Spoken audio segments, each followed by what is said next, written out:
আজ ফের আলিপুর কোর্টে যেতে পারেন আক্তার আলী। আত্মসমর্পণ করতে চেয়ে আবেদনের তোড়জোড়। সিবিআই কোর্টের বিচারক আজও ছুটিতে, সেক্ষেত্রে অন্য বিচারকের এজলাসে আবেদন। আরো বিস্তারিত জানবো, অমিত সরকার রয়েছে আমার সঙ্গে। অমিত, মেডিকেল কলেজের ডেপুটি সুপার, প্রাক্তন ডেপুটি সুপার আক্তার আলী তিনি পৌঁছে গিয়েছেন আলিপুর বিশেষ সিবিআই আদালতের 2 নম্বর এজলাসে। কিন্তু আজ এজলাসে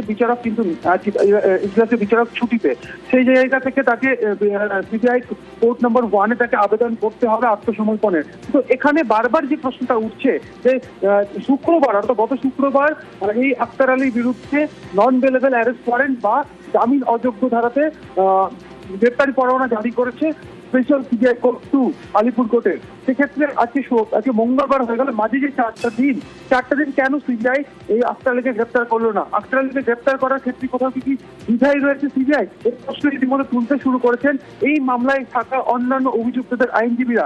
তাদের বক্তব্য যে শুক্রবার যখন আদালতের তরফে নির্দেশ জারি করা হচ্ছে, তদন্তকারী অফিসারকে গ্রেপ্তার করার নির্দেশ দেওয়া হচ্ছে, তাহলে কেন অপেক্ষা করা হচ্ছে? শনিবার দিন আত্মসমর্পণের জন্য এলেন, তার সঙ্গে আইনজীবী ছিলেন না, তিনি আবেদন করতে পারলেন না, আত্মসমর্পণ করতে পারলেন না। কোর্ট থেকে বেরিয়ে অনেকটা সময় কোর্টের বাইরে আক্তার আলী কিন্তু দাঁড়িয়েছিলেন, অপেক্ষা কার্যত নাটক করছেন। সেই সময় কেন সিবিআই এসে গ্রেপ্তার করলো না? গতকাল আমরা দেখলাম প্রায় দিনভর 6 থেকে 6.5 ঘন্টা তদন্তকারী অফিসার এজলাসে এসে বসে থাকলেন, কখন আক্তার আলী এসে আত্মসমর্পণ করবেন।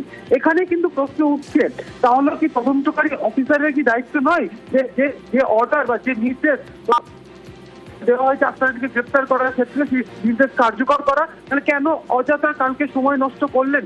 সকাল 10টা থেকে বিকেল 4টে, 4:30 পর্যন্ত এজলাসেই তিনি বসে থাকলেন, কখন অভিযুক্ত এসে আত্মসমর্পণ করবে? কেন এই ধরনের মনোভাব দেখা যাচ্ছে সিবিআই তদন্তকারী অফিসারের মধ্যে? এই নিয়ে প্রশ্ন হচ্ছে। এবং আজকে আক্তার আলী আবারও সিবিআই আদালত তিনি এসছেন, যেটা জানা যাচ্ছে সূত্র মারফত, যে তিনি আত্মসমর্পণ করতে চান। কিন্তু আজকে যে বিষয়টা হতে চলেছে, যে আজকে যেহেতু যে আদালতে মামলা চলছে, অর্থাৎ আলিপুর কোর্টের সিবিআই 2 নম্বর কোর্টে যে মামলা চলছে, সেখানে সেই কোর্টের বা সেই এজলাসের বিচারক আর ছুটিতে রয়েছেন।